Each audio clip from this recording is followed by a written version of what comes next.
Okay student, तो metal access defect को discuss करने के बाद आइए हम लोग इसका कंसीक्वेंस देख लेते हैं, मतलब रिजल्ट देख लेते हैं कि जब मेटल एक्सेस में हो जाता है तो पूरे क्रिस्टल पर क्या क्या प्रभाव पड़ता है।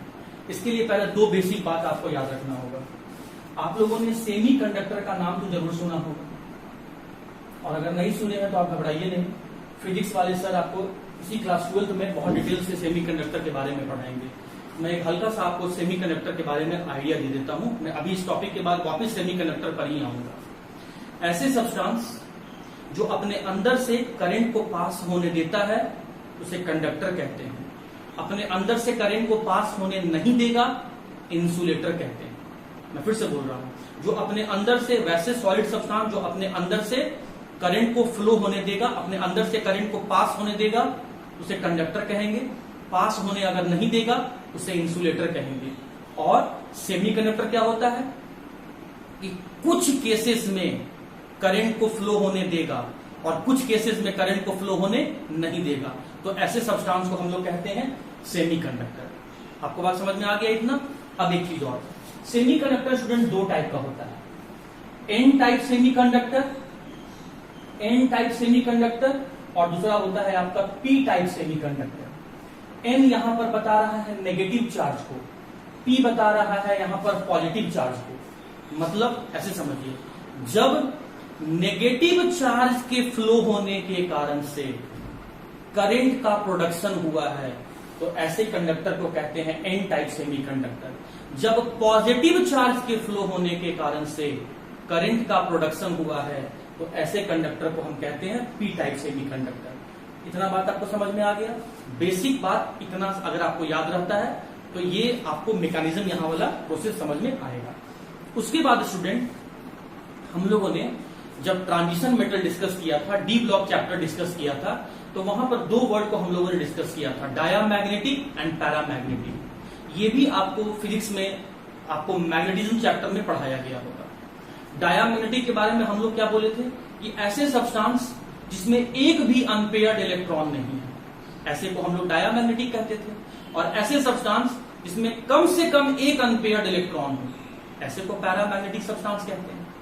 अगर अनपेयर्ड इलेक्ट्रॉन होगा ही नहीं तो इलेक्ट्रॉन का ट्रांजिशन भी नहीं होगा, मतलब इलेक्ट्रॉन लोअर ऑर्बिट से हायर ऑर्बिट में नहीं जाएगा और फिर हायर ऑर्बिट से लोअर ऑर्बिट में भी नहीं आएगा। और जब इलेक्ट्रॉन का ट्रांजिशन नहीं होगा तो एनर्जी का रिलीज भी नहीं होगा, एनर्जी रिलीज नहीं होगा तो हमें कलर नहीं दिखेगा। तो कहने का मतलब अगर अनपेयर्ड इलेक्ट्रॉन नहीं है तो वो सब्सटेंस कलरलेस हो गया। लेकिन अगर अनपेयर्ड इलेक्ट्रॉन है तो उस केस में क्या होगा, वो अनपेयर्ड इलेक्ट्रॉन एनर्जी को एब्जॉर्ब करेगा, लोअर ऑर्बिट से हायर ऑर्बिट में जाएगा, वापिस फिर हायर ऑर्बिट से लोअर ऑर्बिट में आने लगेगा और वापिस आते समय वो एनर्जी को रिलीज करेगा in the form of colour. तो कहने का मतलब अगर अनपेयर्ड इलेक्ट्रॉन है तो वो कलर, वो ट्रांजिशन शो करेगा और वो कलर्ड हो जाएगा। लेकिन अनपेयर्ड इलेक्ट्रॉन है ही नहीं तो मूवमेंट भी नहीं शो करेगा और वो कलरलेस हो जाएगा। तो दो बात आपको याद रखना है कि डायामैग्नेटिक किसको बोलेंगे, जिसमें एक भी अनपेयर्ड इलेक्ट्रॉन नहीं है और वो कलरलेस होगा। पैरामैग्नेटिक किसको बोलेंगे, जिसमें अनपेयर्ड इलेक्ट्रॉन होगा और वो कलर्ड होगा। इस डिफेक्ट में होने के कारण से, मतलब जब मेटल एक्सेस में हुआ तो क्या देखने को मिला कि जब मेटल इंटरस्टिशियल साइट पर, मतलब कैटायन जब इंटरस्टिशियल साइट पर आके बैठा तो उस पूरे क्रिस्टल को न्यूट्रलाइज करने के लिए किसी दूसरे इंटरस्टिशियल साइट पे इलेक्ट्रॉन भी आके बैठा और वो इलेक्ट्रॉन अनपेयर्ड था। वो अनपेयर्ड इलेक्ट्रॉन के कारण से पूरा क्रिस्टल जो है वो किस नेचर का हो गया स्टूडेंट, अनपेयर्ड इलेक्ट्रॉन होने के कारण से वो पैरामैग्नेटिक नेचर का हो गया। तो कहने का मतलब जब मेटल एक्सेस डिफेक्ट होगा तो हमें अनपेयर्ड इलेक्ट्रॉन भी देखने को मिलेगा। वो अनपेयर्ड इलेक्ट्रॉन या तो लैटिस पॉइंट पर देखने को मिलेगा या किसी इंटरस्टिशियल साइट पर देखने को मिलेगा, लेकिन अनपेयर्ड इलेक्ट्रॉन हमें देखने को मिलेगा। इसीलिए मेटल एक्सेस डिफेक्ट होने के बाद पूरा क्रिस्टल जो है वो पैरामैग्नेटिक नेचर का हो जाएगा, अनपेयर्ड इलेक्ट्रॉन उसमें दिखने लगेगा। वो अनपेयर्ड इलेक्ट्रॉन लोअर ऑर्बिट से हायर ऑर्बिट का मूवमेंट शो करेगा, ट्रांजिशन शो करेगा, इसीलिए पूरा क्रिस्टल कलर्ड हमें दिखेगा, मतलब पूरा क्रिस्टल जो है वो कलर्ड हो जाएगा। पॉइंट नंबर 3, जब वो आइडियल क्रिस्टल था, मतलब जब उसके अंदर कोई डिफेक्ट नहीं हुआ था, तो उस समय वो कैसा था? इंसुलेटर था। कहने का मतलब जब कैटायन और अनायन दोनों का नंबर सेम था, तो उस कंडीशन में वो स्टेबल था। कोई भी चार्ज पार्टिकल या आयंस उसके अंदर मूवमेंट नहीं शो कर रहा था, वो इंसुलेटर की तरह बिहेव कर रहा था। लेकिन जब उसके अंदर इलेक्ट्रॉन आ गया, चाहे लैटिस पॉइंट पर आ जाए, चाहे किसी इंटरस्टिशियल साइट पर आ जाए, जब इलेक्ट्रॉन आ गया तो वो इलेक्ट्रॉन मूवमेंट शो करना शुरू कर दिया। और इलेक्ट्रॉन एक चार्ज पार्टिकल है, और ऑब्वियस सी बात है स्टूडेंट कि इलेक्ट्रॉन के मूवमेंट से कंडक्टिविटी उसके अंदर बढ़ जाएगा, मतलब करंट प्रोड्यूस करने का एबिलिटी बढ़ जाएगा, और वो इंसुलेटर से सेमीकंडक्टर में बदल जाएगा। लेकिन वो सेमीकंडक्टर में किसके कारण से बना? इलेक्ट्रॉन के मूव करने के कारण से। इलेक्ट्रॉन के ऊपर कौन सा चार्ज प्रेजेंट होता है? नेगेटिव चार्ज प्रेजेंट होता है। तो इसका मतलब ये जो क्रिस्टल है जिसमें मेटल एक्सेस हो गया है, वो सेमीकंडक्टर बना due to movement of the negative charge, और इसीलिए हम कह सकते हैं कि वो एन टाइप सेमीकंडक्टर की तरह बिहेव करना शुरू कर देता है। तो आपको ले देगा स्टूडेंट आज वाले टॉपिक में नॉन स्टिचियोमेट्रिक डिफेक्ट का मतलब याद रखना है। नॉन स्टिचियोमेट्रिक डिफेक्ट किस किस कारण से होगा ये याद रखना है।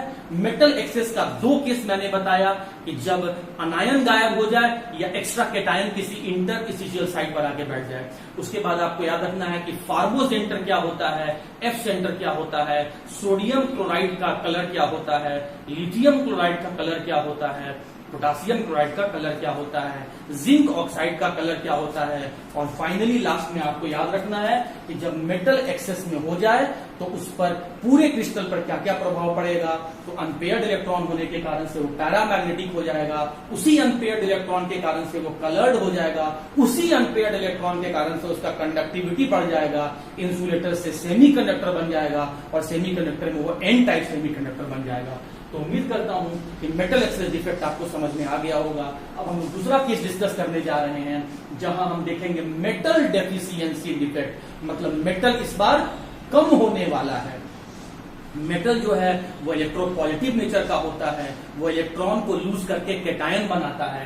तो कहता है मेटल कम होने वाला है, मतलब कैटायन कम होने वाला है। यही बात मैं यहाँ लिखा हूं कि कैटायन का नंबर कम होने वाला है as compare to the anion. या उल्टा भी कह सकते हो कि अनायन का नंबर ज्यादा हो जाएगा कैटायन के कंपैरिजन में। तो जब कैटायन और अनायन का रेशियो अलग अलग दिखने लगेगा तो ऑब्वियस सी बात है कि पूरे क्रिस्टल में हमें फिर से इरेगुलरिटी देखने को मिलेगा, हमें फिर से डिफेक्ट देखने को मिलेगा। लेकिन इस बार डिफेक्ट जो देखने को मिला है वो मेटल के कम होने के कारण से दिख रहा है, इसीलिए कहें मेटल डेफिशिएंसी, या इसीलिए इसको हम लोग कह रहे हैं नॉन स्टिचियोमेट्रिक डिफेक्ट। तो आइए हम लोग मेटल डेफिशिएंसी डिफेक्ट को डिस्कस कर लेते हैं।